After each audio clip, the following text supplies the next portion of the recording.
This is Sensor Stew biting the wall of Sangsi. Currently, Iran is facing its biggest crisis in 100 years. Iran, having endured Israeli attacks and international sanctions, is reportedly nearing collapse from water shortages. Let's dive into the topic and start by examining what's happening inside Iran. Iran faces water shortages, causing sporadic outages in cities like Tabriz and Tehran, similar to Seoul or Busan in our country. The reason is because there isn't enough water. Iranian authorities cut Tehran's water pressure by half to conserve water, causing 80% of households to face usage restrictions. With Tehran's population around 10 million, many people are affected. Reports say high-rise residents sometimes have no water.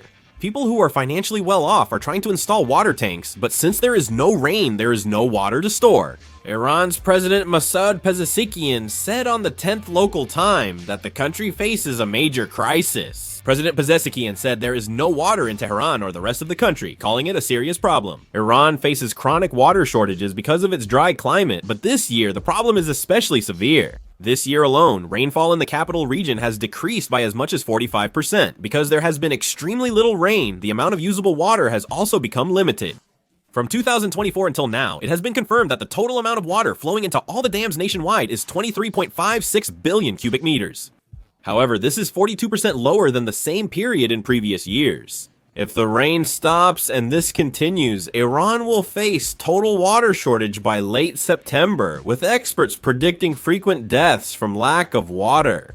The problem is, as I mentioned, water will be completely depleted by the end of September. In some areas, this phenomenon is already being observed. Iran has 12 major dams that provide water for drinking, rivers, and agriculture. However, all 12 major dams have seen their water storage drop to 10%. In some areas, it has fallen below 5%. It's almost as if the water has already been completely depleted. The main issue is that these dams' water levels have dropped so much they can no longer function properly.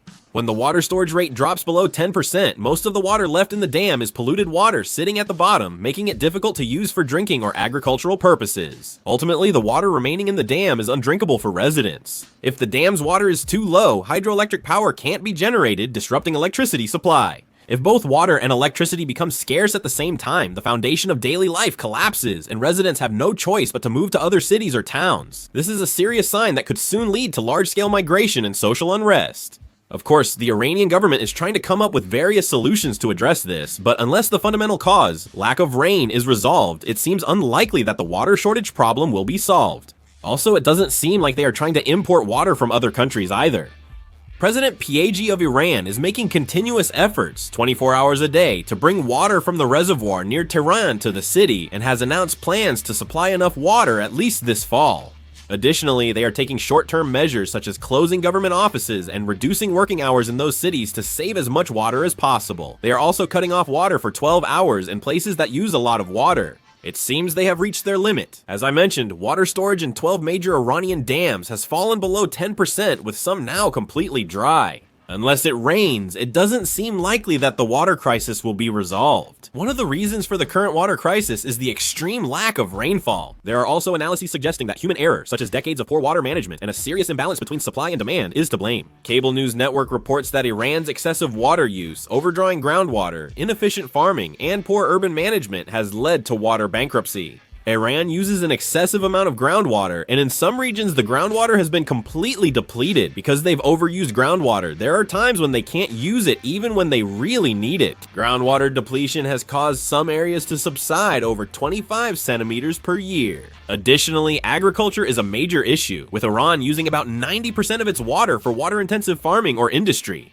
It's already a country with a water shortage, but they're using a lot of water, so it's bound to be a problem. On top of that, Iran is a country where the average household water usage is very high. The global average water usage per person is about 98 liters. In Iran, daily water use is about 157 liters, but in large cities like Tehran, it's over 400 liters, almost as if people live in water. Because people are using water so recklessly in the private sector, the depletion rate has also increased. Iran is trying to cut water use, but it's hard to change something ingrained in the culture. Some people might think this way. Due to the water shortage, some suggest importing water or using seawater desalination as solutions. But this is also extremely difficult. That's because Iran is currently under international surveillance due to its nuclear development. This makes it hard for other countries to help Iran. The Western world and Israel, who are well aware of this, seem to be trying to take advantage of Iran's water shortage crisis. Prime Minister Netanyahu even mocked Iran by saying he would provide water if the Iranian people overthrew their regime. He said if the regime fell, Israel's leading water experts would give Iran desalination technology and expertise. Israel, known for advanced desalination technology, is leveraging it to pressure Iran. Recently, the United Kingdom, France, and Germany have also started to pressure Iran, saying that if nuclear negotiations are not resumed, they will reimpose sanctions. They sent a letter. The letter said that if a diplomatic solution isn't reached or the deadline isn't extended by August 2025, sanctions will be imposed. In response, Iran has not expressed any position. As Iran is unlikely to abandon its nuclear arms, more sanctions from the United Kingdom, France, and Germany are expected soon. What would happen if Iran's water shortage crisis doesn't end after just a few days or weeks of inconvenience, but continues for a long time? The main issue would be domestic unrest. Iran has also faced anti-government protests before. Of course, the regime hasn't been overthrown, but anti-government protests have often erupted over issues related to people's livelihoods. I think it will probably continue in a similar way, but this crisis isn't just about the cost of living, it's about water, an issue directly connected to people's survival. If the water supply is cut, people go thirsty and hospitals can't function, causing public outrage. If mass protests erupt in a major city like Tehran, the Iranian government will have to deploy the military and Revolutionary Guard to stop them.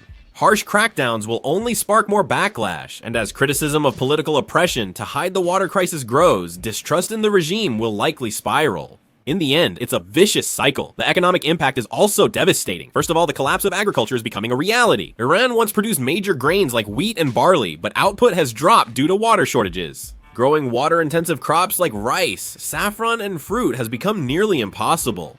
Farmers face bankruptcy, rural depopulation is rising, and domestic water refugees may emerge. If agriculture fails, we'll need to import food, but sanctions and limited foreign currency make large imports nearly impossible. After the water crisis, a food crisis will soon follow, and industry won't be exempt. Iran's economy relies on oil and petrochemicals, but these industries can't function if cooling and industrial water supplies stop.